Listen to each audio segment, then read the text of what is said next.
Well,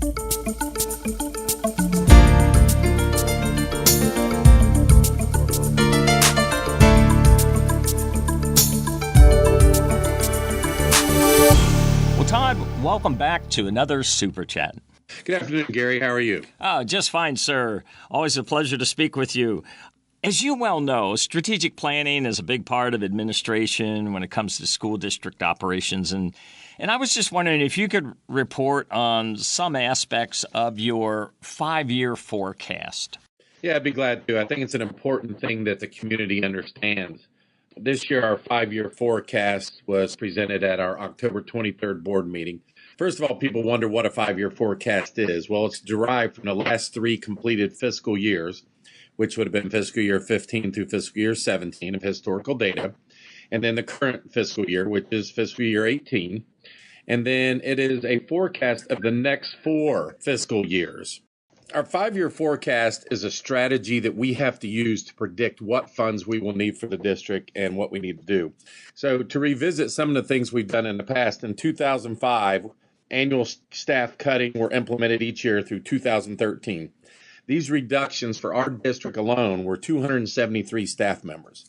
These reductions, as well as 0% raises and no step increases, left the district ranked 23rd out of 30 for our base teacher pay.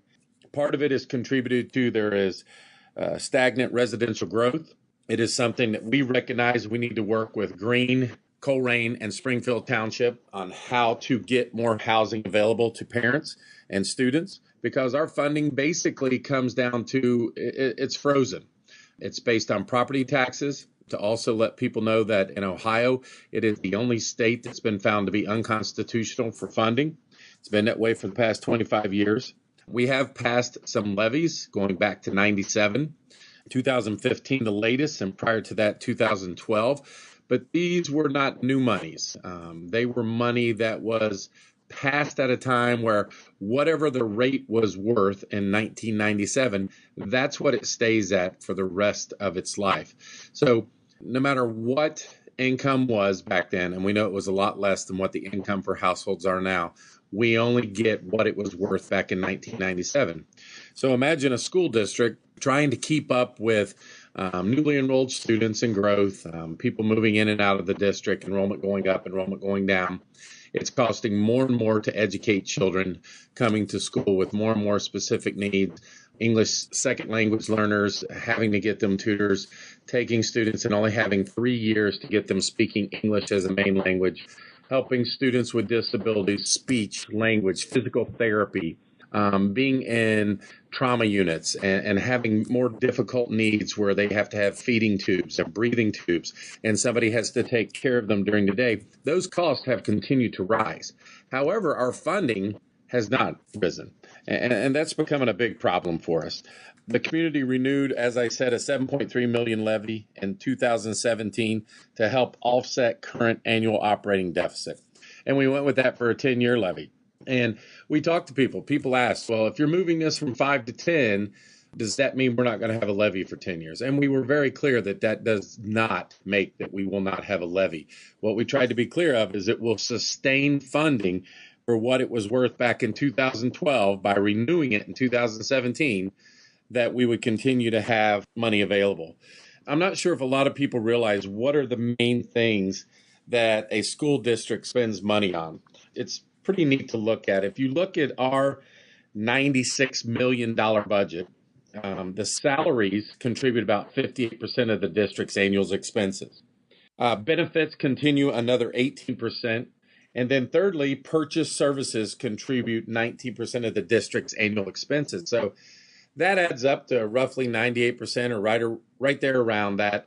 Purchase services, salaries, and benefits. And that's what the major part of our budget is. The problem is the state has not changed funding. It has stayed the same. They've made more and more cuts. They continue to take money out of school funding and put into a rainy day fund. They continue to cut departments like transportation, cutting us $1.4 million.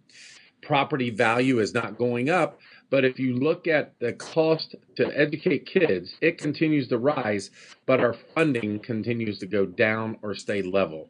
So you have that intersection where after this next year, we're already spending more than we're taking in.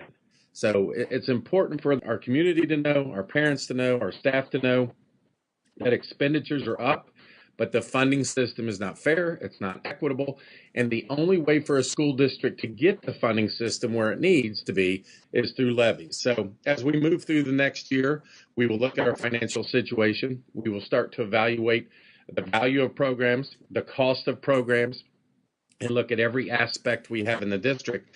And it could lead to the possibility of a levy being decided to be put on the ballot. But it's just the 5-year forecast is what it is. It's very accurate. Our treasurer, Amy Wells, does a great job with it. But people need to understand the expense and the inflation of educating kids has continued to go up, yet the state is decreasing our funding. So we're not balancing every year is what it comes down to. As we speak to schools, and I might add, it's not only in Ohio that we see these funding pinches, these squeezes where there have been no increases in a considerable amount of time. I mean, it makes for some really tight management from a fiscal standpoint.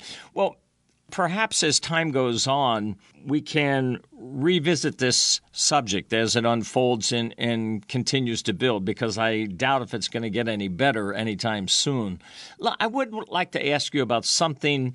I don't know if it's related, but it's definitely an integral part of operating a school district in these current times. I'm talking about professional development, and training is a big part of keeping teachers and staff up to speed with what they need to know, especially with the shifts taking place in education today. So what does your schedule look like specifically for professional development for, well, let me take, for example, in this show, your elementary staff?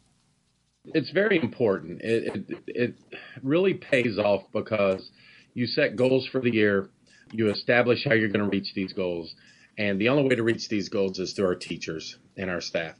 They are the most important parts. The professional development is huge there.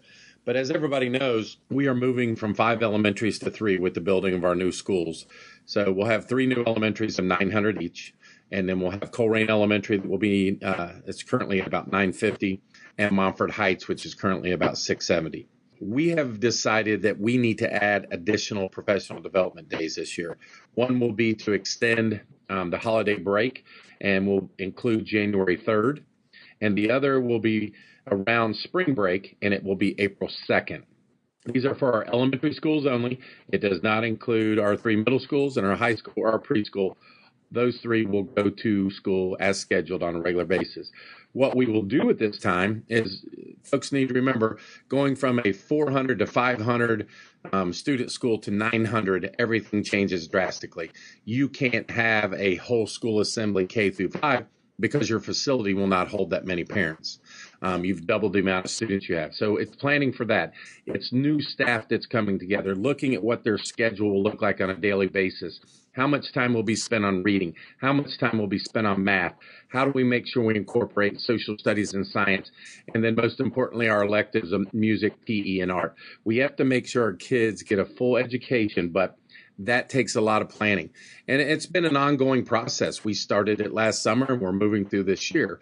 But we need this additional days because we have teachers with new spaces that are extended learning areas. We will be one-to-one technology, K through 5. So we have a lot that we need to cover and make sure we hit the ground running at the opening of school next year in August, and make sure our kids come in and can just enjoy the full experience of what should be going on. So again, we had to add these days, but I wanted folks to understand the reason for adding them. And yes, my number one concern is the same as parents. Well, Mr. Bowling, you've added another day. You're providing daycare. I know that's an issue with parents, and I know that's a hard issue to deal with. People don't just get to take off days. But we need folks to understand that we're doing this to better our instruction, to better our activities we provide for our students. And when you build new schools, and then this is the first time this has happened in a long time in Northwest, you need these days in order to get ready for that. Well, Todd, let me shift gears on you and jump to something that I think is pretty cool, pretty uplifting, very positive. You have a ribbon cutting coming up. Tell our listeners more about this ceremony. Yeah, this was a partnership with Green Township, and a big shout out to Green Township for the West Fork Park ribbon cutting that we had.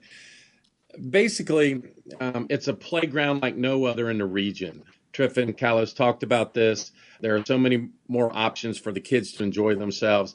It truly will be a destination playground, is the way he stated it. So it's not just your typical playground. We have students with autism. We have students with physical impairments. We have students who require wheelchairs and walkers to get through, feeding tubes. What this park does is it meets all accommodations for kids. It's not just your typical park where kids with disabilities may not be able to do anything on it because of safety issues or the ability not to recognize how to play and what to do. It was created specifically for meeting the needs of all children. And that's what's so unique about it. You don't have these at many places. The great part was some of our students with needs from Montford Heights Elementary participated in it, loved the actual ideal of what the park was about. We have playgrounds in our own schools, but they sometimes don't meet the needs of what these students need because of disability. So it's something that incorporated visual and tactile elements, a musical portion, a variety of percussion instruments, just a lot of sensory challenges that the kids can go through that is very important to how they develop and continue to develop. So kudos to Green Township for thinking outside the box. Thanks for thinking about our kids. And it's just a unique experience that you would hope every community could have something like this. Of course. Yes, you're right.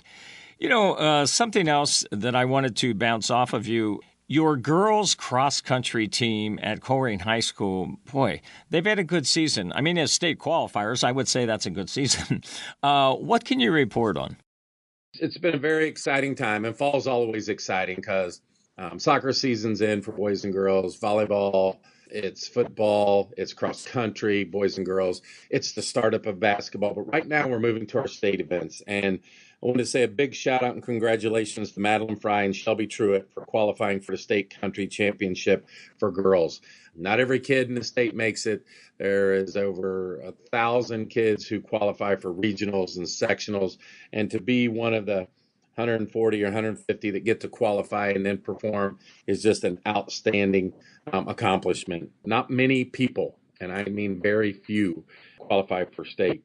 Also, I'd like to wish our Coleraine Cardinals good luck as they move to the second round of the high school football playoffs, and that's Friday night. But just a lot of good things going on around the district, and anytime we can recognize our kids, that's what we want to do. Sure. It's always exciting. A lot of good things happening. Well, another fine report, Todd. It's always a good idea to share these important items with stakeholders, and I always enjoy having these conversations with you, and I want to thank you for joining me today here on SuperChat. Thanks, Gary. I really appreciate it.